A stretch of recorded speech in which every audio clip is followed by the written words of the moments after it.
Will started his own business with the remainder of the money after donating $6 billion to Camp Toby, a disability-focused program ensuring people with physical or developmental challenges could hold jobs like anyone else. He had also begun funding the New Step, an initiative to support adults in the ABDL community and others seeking safe, structured programs. "Man, you're better than me now," Mark said one day, glancing at Will's progress.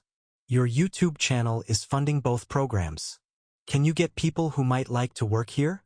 I can't do a Zoom with Sam, Liam, John, Ed, and Peter about Camp Toby stuff."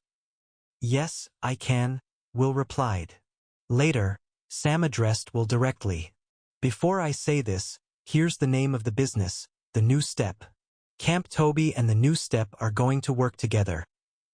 Mark entered the conversation, surprised. "Did I hear that right? Why didn't you tell me?"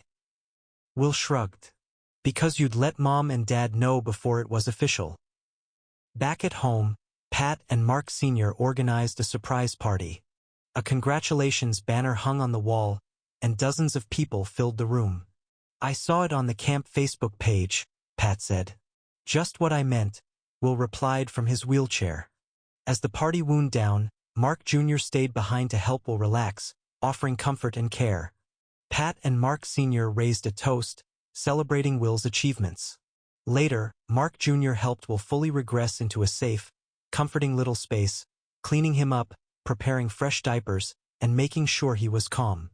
Pat entered and handed Will a small keychain. "We all know the attention should be on you. Dad, please." Mark Sr. stepped in. "It's for your office keys."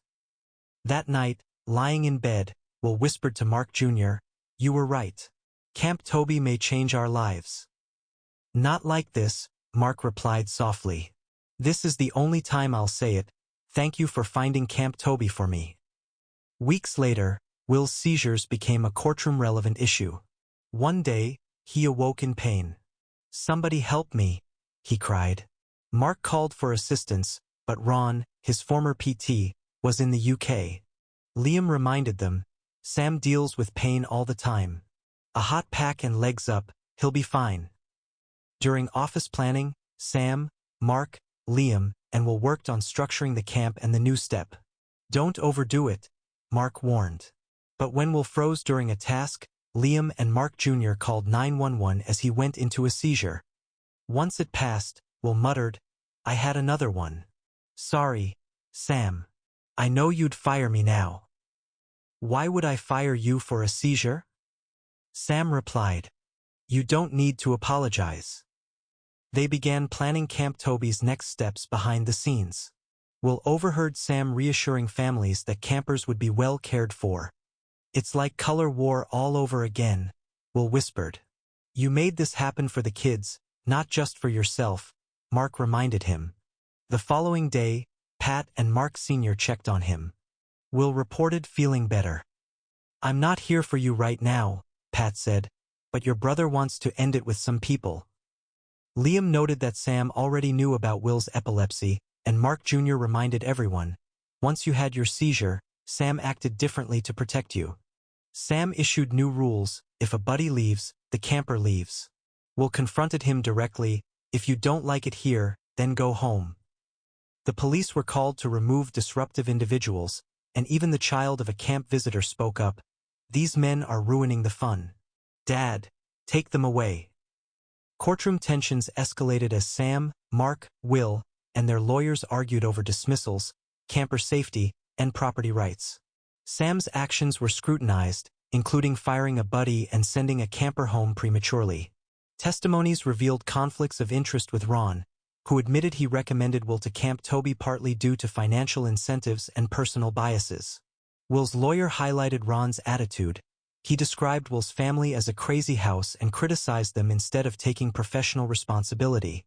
Will testified passionately, explaining his medical conditions, the love of his family, and that other PTs like Ben worked respectfully with him. Sam's lawyer tried to undermine Will by bringing up the 911 call for a seizure, but Will's lawyer emphasized proper handling and care. The court was interrupted by the landowner of Camp Toby, who refused to sell or rent to anyone he didn't know, complicating the transition. Negotiations with the landowner revealed no purchase would be possible. Even $32 million wasn't enough. Still, he hinted that responsible management might earn his trust. Finally, the judge addressed the courtroom. After considering all testimony, motions, and evidence, it is clear that Camp Toby requires leadership that prioritizes campers, staff, and community. Mr. Will, your vision, commitment, and funding plans demonstrate the ability to lead responsibly. You are hereby appointed the new director of Camp Toby. The new STEP team will join the camp board for oversight and guidance. It is noted, however, that the camp sits on privately owned land. Any operational control must be negotiated with the landowner to ensure lawful use. Will nodded, determination shining through. Yes, Your Honor.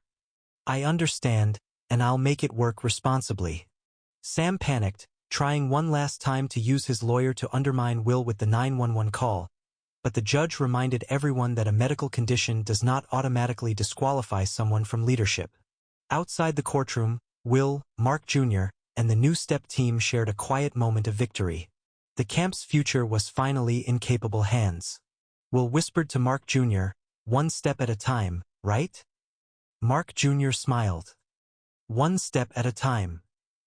And with that, Camp Toby, together with the new STEP program, had a chance to thrive, led by someone who genuinely cared for its campers, staff, and community.